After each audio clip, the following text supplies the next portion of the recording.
अस्सलाम वालेकुम व्यूअर्स, अगर आप दराज पे सेलर हैं और दराज पे आप प्रोडक्ट्स वगैरह सेल करते हैं तो आप लोगों के लिए ये वीडियो देखना बहुत ज़रूरी है। आप लोगों को भी इस किस्म का ईमेल दराज की तरफ से ज़रूर आया होगा जिसमें उन्होंने पॉलिसीज़ जो हैं वो चेंज की हैं, स्पेशली जो कि सेलर्स के लिए, दराज सेलर्स के लिए बहुत ही ख़तरनाक हैं। और इससे समझ लें कि दराज ने बायर्स को फ्री हैंड दे दिया है कि वो जिस तरह मर्ज़ी चाहें सेलर्स के साथ फ्रॉड कर सकते हैं। उसका मैं आप लोगों को पढ़ के भी सुनाता हूँ। मुझे भी ईमेल आया है क्योंकि मैं भी दराज पे सेलिंग करता था, लेकिन जैसे ही ये मैंने ईमेल पढ़ा है, मुझे इनके तरफ से ईमेल मिला है, तो मैंने जो अपना स्टोर था वो मैंने बंद कर दिया है क्योंकि इसमें वाज़े तौर पे आपको नुकसान के बहुत ज़्यादा चांसेस हैं। अच्छा, इसमें इन्होंने ईमेल में जो पॉलिसीज़ चेंज की हैं वो इन्होंने अपनी तरफ से ये कहा है कि जी हमने जो रिफ़ंड टाइम है सेलर्स और बायर्स के दरमियान में जो होता है रिफ़ंड टाइम, यानी कि अगर बायर को कोई चीज़ पसंद नहीं आती या कोई मसला बनता है सेलर की तरफ से, या पैकेज खाली होता है या डिलीवरी नहीं मिलती उनको, तो वो रिफ़ंड टाइम उनको शॉर्ट करने के लिए कि यानी कि हम जल्दी से बायर को पैसे वापस कर दें, तो उसमें चाहे सेलर का कसूर है नहीं है तो उसको उसमें यानी कि अपने बायर को खुश करने के लिए इन्होंने ये पॉलिसीज़ चेंज की हैं। अच्छा, इन्होंने ऊपर थोड़ा सा इन्होंने हवाला दिया है, वो मैं आपको पढ़ के नहीं सुनाता, मैं आपको इनकी पॉलिसीज़ के पॉइंट और उस पर फिर थोड़ी सी आपको रोशनी भी डाल के बताता हूँ। अच्छा, नंबर 1, पैकेज खाली हों, यानी कि ये बता रहे हैं कि अगर पैकेज खाली हुआ, अगर बायर को दराज की तरफ से एक खाली पैकेज रिसीव होता है और सेलर की गलती है, बायर को दिया गया रिफ़ंड सेलर से रिकवर किया जाएगा। ये ईमेल में लिखा हुआ है, यानी कि अगर बायर जो है वो ये कह देता है कि जी मुझे सेलर की तरफ से पैकेट जो है वो खाली मिला है, यानी कि अब आप देखें इसमें कितना बड़ा इन्होंने सेलर के सर पे बम गिराया है कि जब आपका जो कोरियर वाला जो कि दराज हब की तरफ से होता है तो क्या उसको पता नहीं चलेगा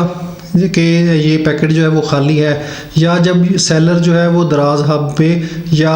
कोरियर के ऑफिस में पैकेट देगा तो उसको नहीं पता होगा ये कि जो कोरियर वाले हैं उनको नहीं पता चलेगा कि ये पैकेट जो है ये खाली है, या दराज हब वालों को फील नहीं होगा कि ये पैकेट खाली है, तो वो वहाँ से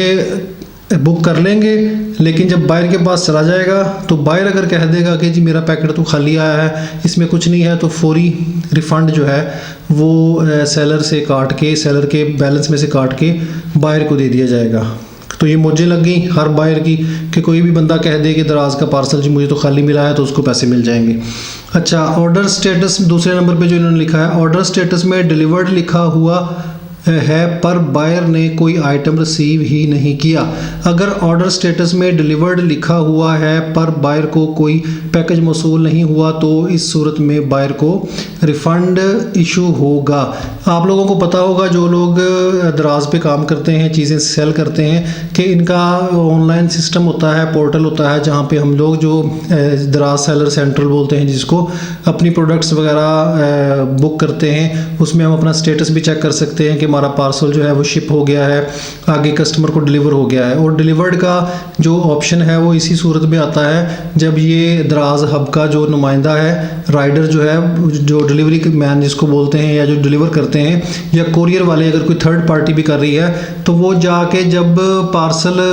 उसको डिलीवर कर देगा, उससे साइन ले लेगा बायर से, तो तब ये जो स्टेटस है ये ऑटोमेटिकली डिलीवर्ड स्टेटस में आ जाता है, आपके पैकेज का जो स्टेटस है। तो वो क्या कह रहे हैं कि अगर डिलीवर्ड स्टेटस हो भी जाए, यानी कि पार्सल अगर डिलीवर हो भी गया है, तब भी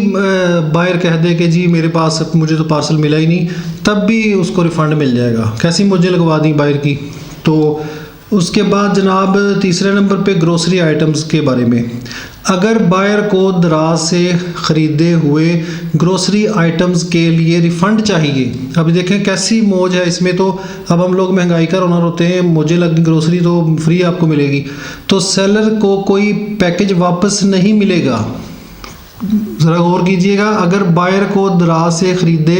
हुए ग्रोसरी आइटम्स के लिए रिफ़ंड चाहिए तो सेलर को कोई पैकेज वापस नहीं मिलेगा। यानी कि अगर बायर को पैकेज मिल जाता है, यानी कि मैं अगर फॉर एग्ज़ाम्पल ख़रीदार हूँ, मैंने ग्रोसरी की आइटम्स, करियाने की जो चीज़ें होती हैं, घर की जो किचन की चीज़ें, पत्ती, चाय की पत्ती, चीनी, जो भी ग्रोसरी में आता है, साबुन वगैरह, वो अगर परचेज़ किया है और मैं कह देता हूँ कि जी मुझे रिफ़ंड चाहिए, तो पैकेज वापस करने की भी ज़रूरत नहीं है, वो सेलर को पैकेज भी वापस नहीं मिलेगा और उसको रिफ़ंड उससे के पल्ले से काट के बायर को दे दिया जाएगा। उसके बाद जनाब डिजिटल गुड्स आ गई 4 नंबर पे। अगर बायर को दराज से ख़रीदे हुए डिजिटल गुड्स के लिए रिफ़ंड चाहिए, सेलर को कोई पैकेज वापस मसूल नहीं होगा और सिर्फ एक रिफ़ंड इशू कर दिया जाएगा। स्पेशल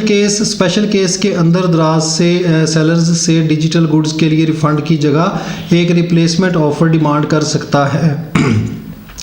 आप ये सारे चेंजेस हर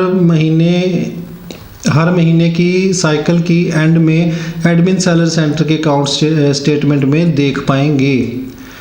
किसी कस्टमर को रिफ़ंड ओनली क्लेम कैसे चेक किया जा सकता है? नया रिफ़ंड ओनली टैब की वजह से अब आप सिर्फ वो ऑर्डर देख सकते हैं। यानी कि ये इन्होंने कहा है जी कि हमने रिफ़ंड ओनली का भी ऑप्शन जो है वो ऐड कर दिया है सेलर सेंटर में, तो वहाँ पे जाके आप चेक कर सकते हैं। तो आप अंदाज़ा कर लें कि यहाँ पे जो दराज पे सेलिंग थी वो पहले ही इतनी मुश्किल है कि आप सोच नहीं सकते कि कोई बंदा कुछ भी कह दे कि जी मुझे चीज़ मिली नहीं है, टूटी हुई है, ये है वो है, या किसी ने इसने भेजी और है दिखाई और थी। तो वो पहले तो ये होता था ना कि चले बायर को प्रोडक्ट वापस भेजनी पड़ती थी, तो सेलर को कम से कम चले पैसों का नुकसान होता था तो चीज़ वापस मिल जाती थी, प्रोडक्ट उसकी वापस मिल जाती थी, चाहे वो तोड़ फोड़ के ही दे दे या वो असल चीज़ निकाल के बायर जो है वो उसमें कोई और चीज़ डाल के फेक चीज़ डाल के भेज दे तो वो सेलर के पल्ले पड़ जाती थी। अब क्या मौजे है, अब प्रोडक्ट वापस करने की ज़रूरत ही नहीं है। अब ये कह दें कि जी पैकेट खाली था या डिलीवरी नहीं हुआ। पहले तो बायर अगर कहता था ना कि जी पैकेट मुझे मिला ही नहीं है, मुझे पार्सल डिलीवर नहीं हुआ, तो वो फिर कहते थे जी स्टेटस में तो डिलीवर्ड आ रहा है, इट मीन्स कि आपके एड्रेस पे किसी न किसी ने रिसीव किया है। अब वो भी ज़रूरत नहीं है कि यानी कि डिलीवर्ड का स्टेटस आ भी गया है ना, आप कह दें कि जी मुझे नहीं मिली तो साथ ही आपको वो रिफ़ंड कर देंगे। और तीसरी जो केस है वो मैंने बताया है कि ग्रोसरी का, उसमें तो चीज़ वापस करने की भी ज़रूरत नहीं है सेलर को। तो ये मतलब मुझे नहीं समझ आती कि इन्होंने क्या सोच के सेलर्स को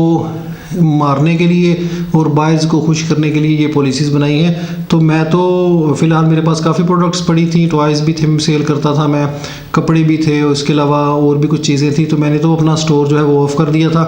तो आप अब देख लें कि अगर आप सेलर हैं तो आपको इसमें कोई फ़ायदा नज़र आता है या आपको लगता है कि इससे नुकसान नहीं होगा तो आप करते रहें। बाकी मज़ीद इसका आपको भी ईमेल आया होगा, आपको भी पता होगा कि आपको कैसे काम करना है, ये इन चीज़ों को कैसे डील करना है। मुझे तो फ़िलहाल इस चीज़ की समझ नहीं आई कि इनको कैसे मैं डील करूँगा, या अगर कोई बायर जो है वो वैसे ही कह दे तो प्रोडक्ट्स ज़ाहिर है आपको अगर आप काम कर रहे हैं इस पे दराज पे तो आपको पता होगा कि इसमें मार्जिन जो है वो कितना कम होता है दराज में, कमीशन वगैरह काट के और सारा प्रोडक्ट्स की कॉस्ट और सारा कुछ डाल के तो बहुत मार्जिन जो है वो थोड़ा होता है इसमें प्रॉफिट का। और एक आध प्रोडक्ट में इस तरह का आपका झटका लग जाए बायर की तरफ से तो वो सारा प्रॉफिट जो है वो चला जाता है। तो ये थी आज की वीडियो, चैनल को सब्सक्राइब करना ना भूलें। अगली वीडियो तक के लिए मुझे इजाज़त दें, अल्लाह हाफिज़।